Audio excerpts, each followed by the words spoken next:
সহ্যৰ এটা সীমা আছে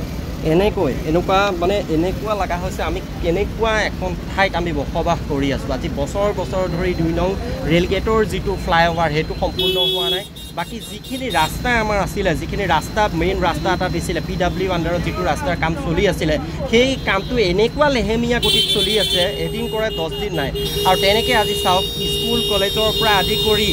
অফিচ কাছাৰীত যিবিলাক মানুহ যাব লগা হৈ আছে সেই মানুহখিনি আজি সময়মতে যাব পৰা নাই যাৰ ফলত কি হৈছে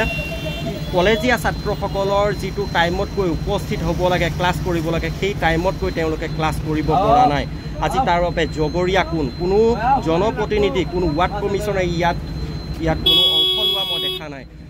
খুব লাজৰ সৈতে খুব হতাশাৰ সৈতে খুব কি কওঁ আৰু কাৰণ এই আৰু আপোনালোকে এটা বস্তু চাব ইয়াত কালভাৰ্ট এটা আছে এই কালভাৰ্টটো চাওক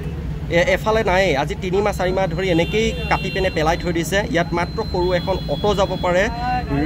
সৰু এখন